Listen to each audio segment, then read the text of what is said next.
एक नए टॉपिक के साथ साइंस लर्निंग इंस्टीट्यूट में हाजिर है। Today my topic is LCM। Now LCM represent करता है L lowest, C common, M multiple. ठीक है, लोएस्ट कॉमन मल्टीपल्स दो या दो से ज़्यादा अगर नंबर्स गिवन हैं और आपने ये मालूम करना है कि इन सब नंबर्स का सबसे कॉमन मल्टीपल कौन सा है, तो हम इस्तेमाल करते हैं LCM को। LCM को फाइंड करने के मुख्तलिफ तरीके हैं। आज हम प्राइम फैक्टराइजेशन के मेथड से इसको सीखेंगे। मैंने जैसे कि आपको बताया कि LCM फाइंड करने का एक तरीका है प्राइम फैक्टराइजेशन। अब प्राइम फैक्टराइजेशन में एक चीज़ जो समझने की है वो ये है कि हमने प्राइम नंबर्स को यूज़ करना है। प्राइम नंबर्स क्या होते हैं? प्राइम नंबर्स वो नंबर्स होते हैं जो सिर्फ और सिर्फ अपने ही टेबल में जाते हैं, अपने वन उनका फैक्टर होता है और इसके अलावा किसी के टेबल में नहीं आते। फॉर एग्जाम्पल 1 जो है वो neither prime nor composite number है, तो हम 2 से शुरू करेंगे। 2 प्राइम नंबर है, 2 सिर्फ और सिर्फ अपने टेबल में आता है, इसके अलावा किसी टेबल में नहीं आता। देन 3 प्राइम नंबर है, 4 प्राइम नंबर नहीं है, 4 2 के टेबल में आता है। देन 5 6 प्राइम नंबर नहीं है। देन 7, फिर 8 2 के टेबल में आता है, 9 3 के टेबल में आता है। जो नंबर जो किसी के टेबल में आ रहे हों वो प्राइम नंबर नहीं है, जो सिर्फ और सिर्फ अपने ही टेबल में आएंगे या 1 में तो वो होंगे। Then 11 and so on. अब प्राइम फैक्टर कैसे निकालते हैं, प्राइम फैक्टराइजेशन का क्या तरीका है, ये मैं आपको एक करके दिखाती हूँ। फिर 2 या 3 नंबर के प्राइम फैक्टर्स कैसे निकालेंगे वो फिर मैं दिखाती हूँ। सपोज आपके पास गिवन है नंबर 288, ठीक है, और इसका प्राइम फैक्टर आपने निकालना है। अब ये नंबर आपने देख लिया। अब ये नंबर का जो यूनिट है, जो वंस या यूनिट जिसको कहते हैं, इसको पहले आपने देखना है। ये अगर 2 के टेबल में आ रहा है तो आपने डायरेक्ट 2 से इसको सॉल्व करना शुरू कर देना। जैसा कि आप देख रहे हैं यहाँ 8 है तो 8 2 के टेबल में आता है। देन ये पूरा नंबर जो है वो 2 के टेबल से डिवाइड हो जाएगा।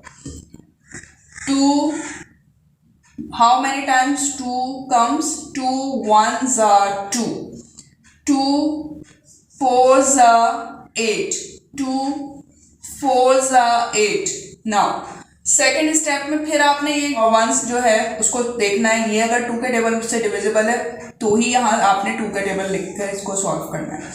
2 7s are 14, 2 2s are 4।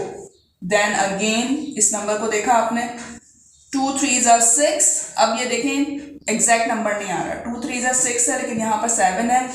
1 number आपका एक्स्ट्रा है, 1 नंबर इसको देना है, इसके साथ लिख देना है, ये 12 बन जाएगा आपका। ठीक है, तो now how many times 12 come? 2 6s are 12। Then again इस नंबर को आपने देखा, ये 6 है, ये 2 के टेबल का मल्टीपल है। 2 1s are 2, 1। अब ये यहाँ पर 2 1s are 2 है लेकिन यहाँ पर क्या है 3, 1 नंबर एक्स्ट्रा है, 1 इसको दे देंगे।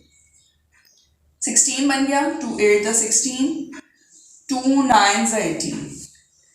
आप यहाँ पर अब देखते हैं कि के टेबल का ये डिविजिबल है, ये मल्टीपल है 9।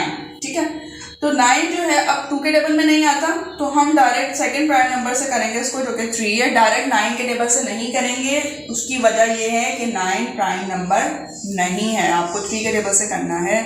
3 3s are 9 and then 3 1s are 3। जब तक यहाँ पर 1 नहीं आता आपका ये पूरा सॉल्व नहीं होता।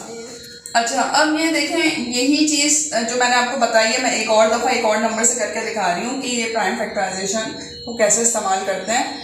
ये अब नंबर्स देख रहे हैं आप 376 है। ठीक है, सेम प्रोसीजर वही इस्तेमाल करेंगे हम कि जो यूनिट जो वंस में जो नंबर है उसको देखेंगे। अगर वो 2 का डिविजिबल है तो हम 2 से पहले करना शुरू करेंगे। ठीक है, now let's start with 2 2 1s are 2। पहले की लाइन्स में 2 1s are 2। अब यहाँ पर 2 नहीं है, यहाँ पर 3 है, तो 1 एक्स्ट्रा नंबर दे दिया, ये बन गया 17।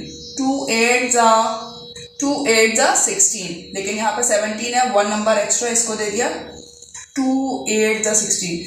अब आप ये भी इस तरह से भी कर सकते हैं, 2 आपने करना है कि 376 2 के टेबल में कब आता है, तो 2 188 376। आप इस मेथड से भी ये चीज़ फाइंड कर सकते हैं। एक ही क्वेश्चन से बहुत सारी चीज़ें हम फाइंड कर सकते हैं।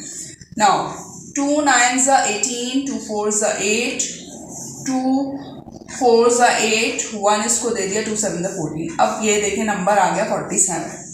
अब 47 नंबर का जैसे आपको पता है कि ये 6 जो है 7 जो है ये 2 के टेबल में तो नहीं आता, इसका मतलब ये हुआ कि 2 के टेबल से डिवाइड नहीं होगा। अब हम 3 के टेबल के बारे में सोचने से पहले हम क्या करेंगे कि 4 और 7 को प्लस कर लेते हैं। जब हम प्लस करेंगे यहाँ पर हमारे पास आंसर आ रहा है 11, ठीक है।